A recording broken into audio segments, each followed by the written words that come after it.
You have made it to cycle 1. We are going to be reading pages 16 through 18.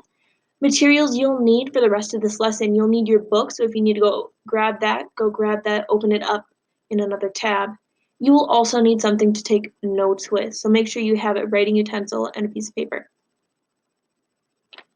When you're ready, open up to page 16. What frightened the fair Gwen? Freak's not in my room for 10 minutes before he sets me straight on the fair Gwen. He's able to hump down the steps by himself, except it makes him sort of out of breath. You can hear him wheezing, or I guess you'd call it panting, like a dog does on a hot day. He gets into my room and I close the bulkhead door and he goes, "Cool, you get to live down here all by yourself?"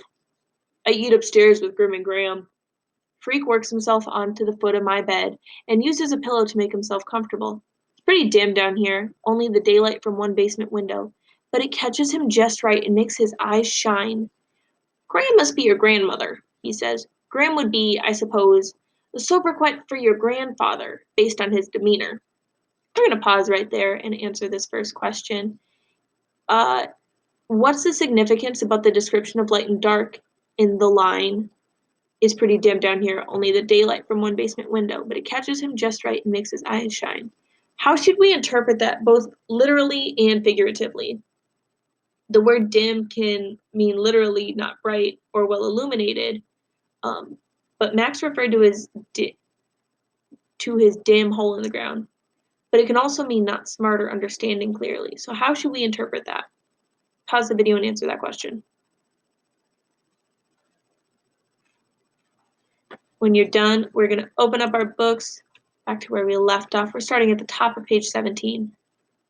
I go, "Huh?" Freak grins and pushes back his yellow hair, and he goes, "Pardon my vocabulary. Sobriquet means nickname, and demeanor means expression. I merely postulated that you call your grandfather Grim because he's grim. Postulate means—" "I know," I say, which is a lie, except I can guess what he means, figure out that way. "So how come you call your mother Fair Guinevere? Is that a nickname?" Freak is shaking his head. I can see he's trying not to let on that he's laughing inside. "Guinevere," he finally says, catching his breath. "The fair Guinevere from the legend of King Arthur. You know about King Arthur, right?" I shrug. The only King Arthur I know is the brand of flour Graham uses. And if I say that, I'll really sound like a butthead. He goes, "My mom's name is Gwen, so sometimes I call her the fair Guinevere, or the fair Gwen. King Arthur was the first king of England, way back when there were still dragons and monsters in the world. Arthur was this wimpy little kid, an orphan, and there was this magic sword stuck in a big stone, okay? The old king had died, and whoever could pull the sword from the stone proved that he was the next king. All these big tough dudes came from all over to yank at the sword, and they couldn't budge it.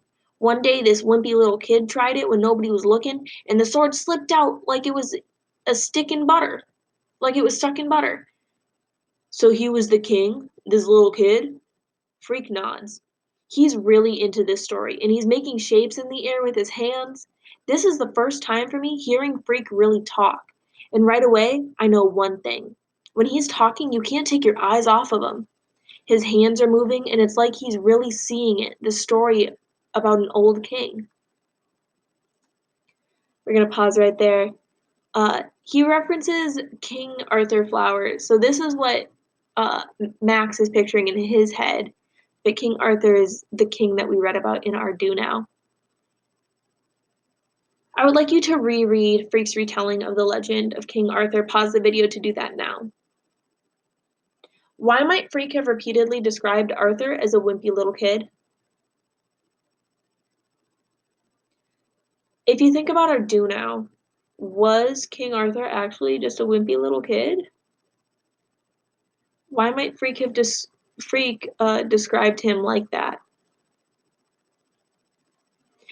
When you're done with that, answer this next question. Why might this story be important to Freak? Pause the video if you need more time. Let's reread this excerpt from page 18. This is the first time for me hearing Freak really talk, and right away I know one thing. When he's talking, you can't take your eyes off of him. His hands are moving and it's like he's really seeing it, this story about an old king. This isn't the first interaction between Max and Freak, so why might Max be describing it as the first time he's hearing Freak really talk? What does it mean if he's really hearing him talk?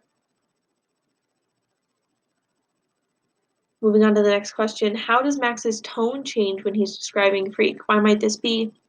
When answering this question, I want you to think about how Max normally talks. What's his tone like?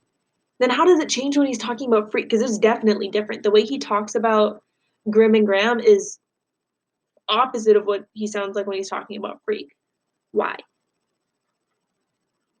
When you're done, move on to cycle 2.